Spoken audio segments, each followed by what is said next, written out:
Sim, é isso mesmo que está no título do vídeo.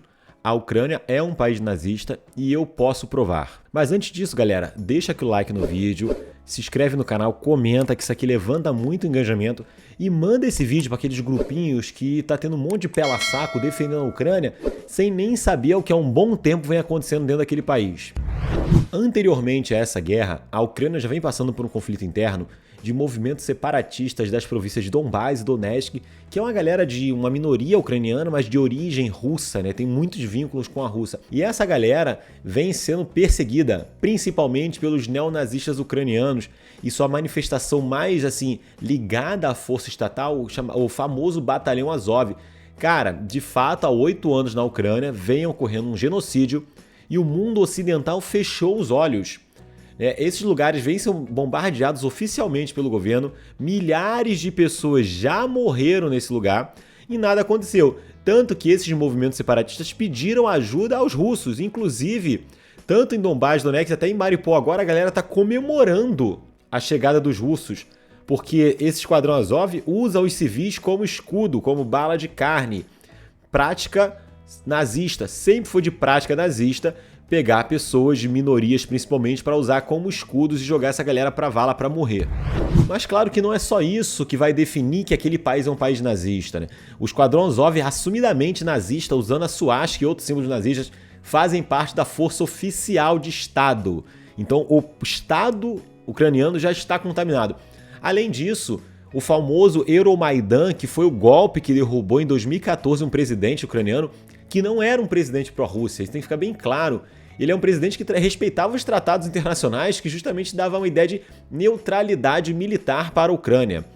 Mas um partido estava por trás articulando, junto com outros movimentos nazistas, um partido chamado Svoboda, que hoje é um dos partidos mais fortes dentro da Ucrânia. O Svoboda, ele não queria necessariamente que o resultado fosse derrubar ou não derrubar o presidente. Isso era um mero detalhe. O Svoboda tinha a intencionalidade de quê? Gerar medo na população. Porque gerando medo, você consegue apontar quem são os culpados desse medo e você também aponta qual é a solução, que é normalmente combater minorias.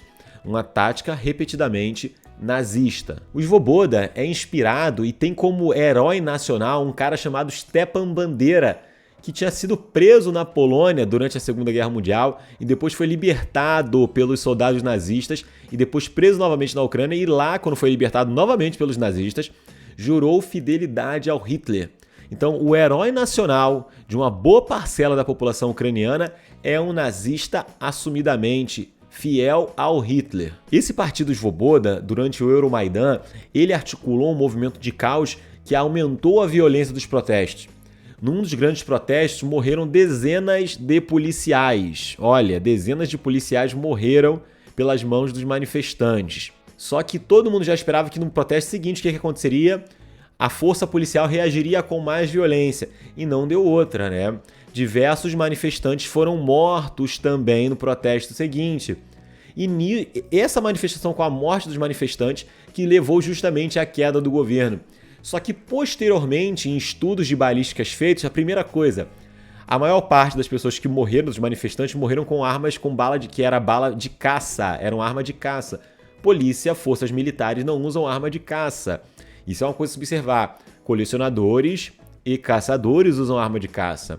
Segundo, a maior parte dos manifestantes morreram sendo atingidos pela mesma arma. E os tiros vieram de um hotel nas redondezas. E por incrível que pareça, neste hotel estavam hospedados 2 militantes do Svoboda. Isso lembra muito que um documentário chamado A Revolução Não Será Televisionada contou sobre a tentativa de golpe de Estado na Venezuela em 2002.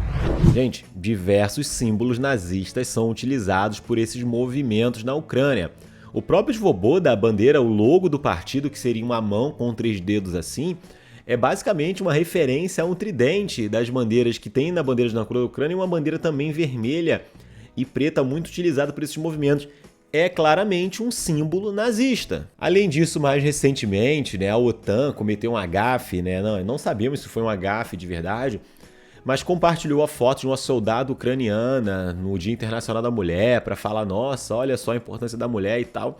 Só que passou um detalhe despercebido que a galera da internet não deixa passar. essa militar utilizava o símbolo do Sol Negro, que é outro símbolo nazista.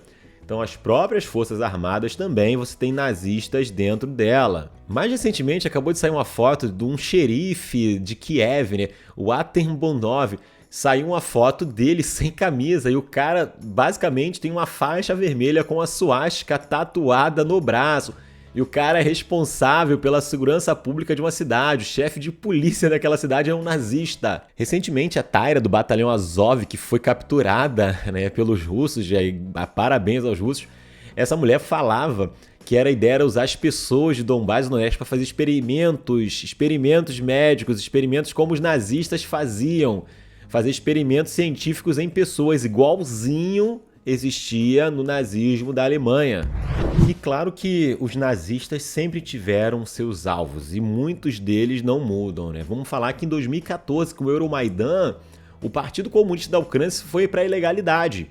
E agora, aproveitando a guerra, o Zelensky, esse democrata pintado pelo Ocidente, colocou mais 9 partidos de esquerda na ilegalidade. Gente, o nazismo sempre viu a esquerda, os comunistas, como um inimigo de vida. Até porque eles odeiam mais ainda porque foi a União Soviética, praticamente sozinha no leste europeu, que derrotou a Alemanha nazista. Sabe outros inimigos dos nazistas agora? Os ciganos começaram também a ser perseguidos. Um acampamento de ciganos foi atacado e tacaram fogo nas coisas dos ciganos e amarraram alguns ciganos em postes. Prática nazista. Os ciganos também foi um povo perseguido pelo nazismo na Europa na década de 40. Não pode esquecer disso. A gente fala-se pouco dos ciganos, mas eles foram extremamente perseguidos também pelos nazistas. Não precisamos falar dos refugiados que tentam sair da Ucrânia e os brancos conseguem, né? E os negros não. Isso tem que ficar muito claro. Os negros sofrem para conseguir sair da Ucrânia. Um jogador brasileiro negro teve que pagar propina para conseguir fugir do país. O cara é rico, o cara é milionário, mas ele era negro. E uma coisa que aconteceu em dezembro do ano passado, que eu acho que denuncia, não precisa nem... É mais claro que a Ucrânia é um país nazista do que uma própria bandeira, né, com a suástica do lado de tropas, é que é o seguinte, numa votação na ONU para criar uma resolução de combate ao nazismo no mundo em dezembro do ano passado, de 2021, 2 países apenas votaram contra. Um deles foi a Ucrânia. E o outro, né, não é de se esperar, assim, não é dúvida nenhuma, os Estados Unidos. Até porque nós sabemos que nos Estados Unidos você tem vários movimentos neonazistas lá também. Mas a minha leitura é que essa votação dos Estados Unidos é justamente para não isolar a Ucrânia. Porque esse era um dos argumentos da Rússia no seu processo de missão de paz dentro da Ucrânia para desnazificar a Ucrânia. Se os Estados Unidos deixar a Ucrânia votar sozinha, é basicamente o seguinte, todo mundo quer ir contra o nazismo, menos a Ucrânia. Ou seja, né, Ucrânia, você é nazista. Se você não quer, você é o único país do mundo que não quer combater o nazismo, significa que você está protegendo os nazistas. Então, basicamente, resumidamente, diretamente, a Ucrânia é sim um país nazista. E a gente não pode esquecer disso, gente.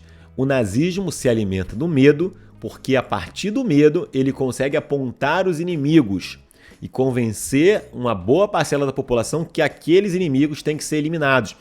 E aí não adianta vir falar assim, não, mas o povo ucraniano não tem nada a ver com isso. Não, tem sim, tem sim.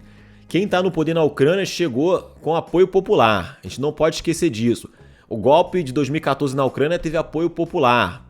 A gente não pode esquecer disso. Minimamente, no mínimo, o povo ucraniano fecha os olhos, igual o povo da Alemanha fazia. Então não entra esse papo. Ali, o Estado ucraniano é nazista, o governo ucraniano é nazista, diversos partidos ucranianos são nazistas e uma boa parcela da população ucraniana é nazista ou fecha os olhos para o que acontece. Galera, se você chegou até o final desse vídeo, que esse é um vídeo muito importante, compartilha, cara, solta nessas redes sociais, porque essa esquerda OTAN, essa esquerda ocidentalizada, faz questão de defender um lugar que está com antro de nazista. Já basta essa direita tradicional, que sempre vai defender o Ocidente, poupe-me, né? Uma esquerda preguiçosa que não quer refletir, não quer se aprofundar no pensamento, fica defendendo país coalhado de nazista.